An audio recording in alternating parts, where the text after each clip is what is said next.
Hello बच्चों, आज की इस वीडियो में हम लोग कक्षा 7 हिंदी का चैप्टर 5 जिसका नाम है निज भाषा उन्नत इसका प्रश्न अभ्यास करेंगे। तो प्रश्न अभ्यास में पहला क्वेश्चन है कुछ करने को। कुछ करने को के अंतर्गत लिखा है निम्नांकित स्थितियों पर छोटे समूहों में चर्चा कीजिए और निष्कर्ष को 5-7 पंक्तियों में लिखिए। क्या है? ऐसा घर जिसमें सब मिलकर कार्य करते हैं। तो इसको तो आपको खुद करना पड़ेगा, क्योंकि ये चर्चा करने के लिए आपको 5-6 विद्यार्थी इकट्ठा हो जाइए, 5 से 7 लोग, जितने लोग हो सकते हैं, उस पे चर्चा करिए और निष्कर्ष निष्कर्ष यानी निष्कर्ष क्या निकल रही है उसे मैं आपको प्रोवाइड करा रहा हूँ। आप लोग ध्यान से सुनिए। हमें घर के सभी कार्य मिलजुल कर करने चाहिए। इससे आपसी प्रेम बना रहेगा, काम भी जल्दी निपट जाएगा और सबके पास आराम के लिए बराबर-बराबर समय बचेगा। घर के बड़ों को लगेगा कि बच्चे उनकी फ़िक्र करते हैं। बच्चों को भी यह महसूस होगा कि बड़े उनका ख़्याल रखते हैं। फलतः घर में हँसी-खुशी का माहौल बना रहेगा। दूसरा है ऐसा घर जिसमें फूट है। तो इस पे भी चर्चा करना है, विद्यार्थी आपस में चर्चा करेंगे। इसका निष्कर्ष क्या रहेगा?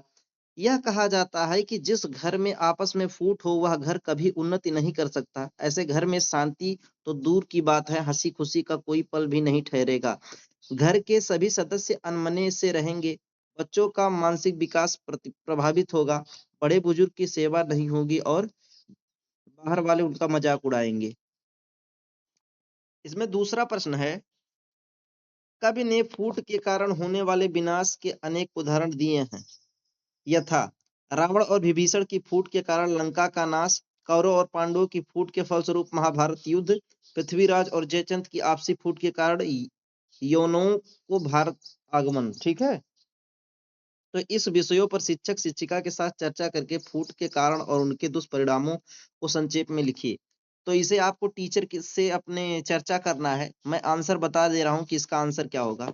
रावण और विभीषण के बीच फूट का कारण था उनके विचारों और संस्कारों में अंतर होना। रावण को अपनी शक्ति का बहुत घमंड था। उसने सीता का को धोखे से अपहरण कर लाया था। अतः रावण को व्यभिचारी भी कहा जा सकता है, परंतु इसके विपरीत विभीषण धार्मिक प्रवृत्ति व चरित्रवान व्यक्ति था। रावण द्वारा सीता के अपहरण करने पर उसने आपत्ति जताई, क्योंकि उसके अनुसार यह कार्य नीति और मर्यादा के विरुद्ध था। इसलिए उसने रावण से अनुरोध किया कि वह सीता को वापस राम के पास भेज दे, परंतु रावण ने उसे कायर कहकर दुकार दिया। रावण द्वारा दुकारे जाने और अपमानित किए जाने से आहत विभीषण राम के पास पहुंच जाता है और उन्हें राम और लंका से जुड़े सारे रहस्य बता देता है, जिसके फलस्वरूप रावण युद्ध में राम द्वारा मारा जाता है। रावण का सर्वनाश ही दोनों भाइयों के बीच आपसी फूट का दुष्परिणाम था। ठीक है, अब कौरवों के बारे में क्या था, इसके बारे में भी है। आपको अपने टीचर से ये चीज लेकिन जरूर डिस्कस करना है, मैं भले बता दे रहा हूँ। कौरव पांडवों से ईर्ष्या करते थे। उन्होंने उनके हिस्से का राज्य हड़प लिया, उन्हें तरह-तरह की तकलीफें दी, उनका बार-बार अपमान किया। कौरवों के अन्याय की हद तब हो गई जब उनके द्वारा परिश्रम के परिश्रम से स्थापित किया गया राज्य उन्होंने जुए में धोखे और पांडवों को हराकर प्राप्त कर लिया और भरे दरबार में द्रौपदी का अपमान किया। फलस्वरूप पांडवों कौरवों के बीच कुरुक्षेत्र में महाभारत का युद्ध लड़ा गया, जिससे दोनों तरफ के अनेकों शूरवीर मारे गए। अंततः दुर्योधन भी मारा गया। उसके सारे सगे संबंधी और भाई पहले ही मारे जा चुके थे। धृतराष्ट्र और गांधारी के अलावा कुरुवंश में कोई भी ना बचा। कौरवों का सर्वनाश तो इस युद्ध का दुष्परिणाम था ही, पांडवों के पुत्रों का भी उस उम्र में मारा जाना और विश्व में अनेक शूरवीरों का मारा जाना एक और भयावह परिणाम था।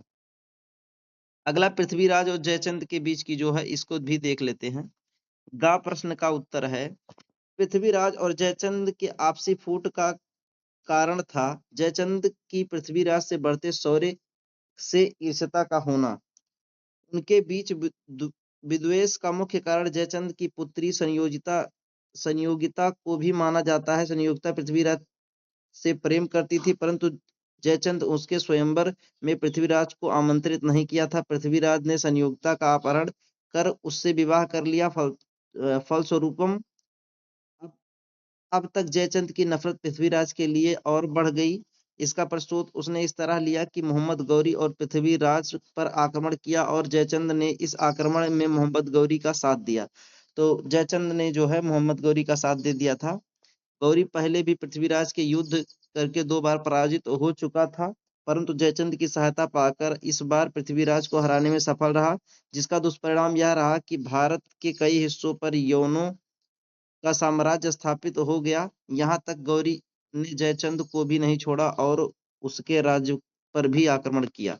ठीक है, तो ये पूरे का मतलब यही था कि फूट डालो राज्य करो, जहां भी चलता है ये गलत ही होता है। अगला क्वेश्चन, इस कविता के आधार पर आप 2 सवाल बनाइए। ठीक है, 2 सवाल बनाना। तो पहला सवाल हो सकता है, सब प्रकार की उन्नति का आधार क्या है? दूसरा, कवि के अनुसार घर परिवार के सदस्यों को साथ हमें किस भाषा में बात करनी चाहिए? यानी घर के जो परिवार सदस्य हैं उनसे हमें किस भाषा में बात करनी चाहिए? और इसमें एक क्वेश्चन है, यदि आपको अपनी बात हिंदी, संस्कृत अथवा अंग्रेजी में किसी एक भाषा में कहने के लिए कहा जाए तो आप किस भाषा में को चुनेंगे? तो हिंदी भाषा को, क्योंकि हिंदी हमारी राष्ट्रभाषा है और इसका हमें ज्ञान है। ठीक है, आप इसकी जगह पे और भी कुछ कर सकते हैं, लेकिन आप भी हिंदी पढ़ रहे हैं तो हिंदी ही सेलेक्ट करेंगे। अच्छा, कविता से है, ये मेन है, इसी को आपको अपने बुक में लिखना रहता है। इसमें देखिए है, निज भाषा की उन्नति से क्या क्या लाभ होगा? तो इसके आंसर में लिखेंगे, अपनी भाषा उन्नति करने से अपने धर्म, मान सम्मान और कार्य व्यवहार की उन्नति होगी। ठीक है, यही हमको लाभ होगा निज भाषा उन्नति से। इसमें दूसरा प्रश्न है, हमें अपनी भाषा का प्रसार कहाँ कहाँ करना चाहिए? तो इसके आंसर में लिखेंगे, हमें अपनी भाषा का प्रसार सरकारी कामकाज, अदालत आदि में करना चाहिए। साथ ही यह प्रयास करना चाहिए कि हमारी हिंदी भाषा का विस्तार विदेशों में भी हो सके। तीसरा क्वेश्चन है, कवि ने अपनी भाषा के अतिरिक्त किसको किसको बढ़ाने की बात की है? तो इसके आंसर में हो जाएगा, कवि ने भाषा के अतिरिक्त धर्म, मान सम्मान, एकता आदि को बढ़ाने की बात की है। इसमें चौथा क्वेश्चन है प्यारे बच्चों, फोर्थ क्वेश्चन है, कवि ने महाभारत के युद्ध का क्या कारण बताया है? तो इसके आंसर में लिखेंगे, कवि ने महाभारत युद्ध का कारण कौरवों और पांडवों के बीच आपसी फूट को बताया है। ठीक है, इसमें पांचवा क्वेश्चन है, निम्नांकित पंक्तियों का आशय स्पष्ट कीजिए। इसमें पहला पंक्ति है, निज भाषा उन्नति अहै सब उन्नति को मूल। तो इसका आशय हो जाएगा, कवि का आशय है कि निज भाषा के प्रचार प्रसार से अपने धर्म, मान सम्मान, कार्य व्यवहार आदि में उन्नति होगी। ठीक है, खा क्वेश्चन है, जो जग में धान मान और बल अपनी राखो होए, तो अपनो घर में भूले को फूट करो न जन कोय। ठीक है, तो इसका हो जाएगा, कवि कहना चाहता है कि यदि संसार में अपने धन, मान और बल की रक्षा करनी है तो अपने घर में भूल से भी फूट मत डालो, तभी आपका सब चीज बचेगा। अगर घर में फूट डाल दिए तो सब चला जाएगा, कोई आपका भेद बता देगा।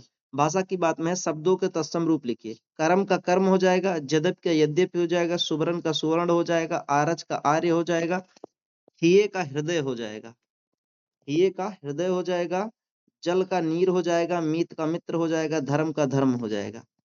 आगे देखते हैं दूसरा क्वेश्चन इसमें, निज भाषा उन्नति अहै सब उन्नति को मूल, बिन निज भाषा ज्ञान के मिटे न हिये के सूल।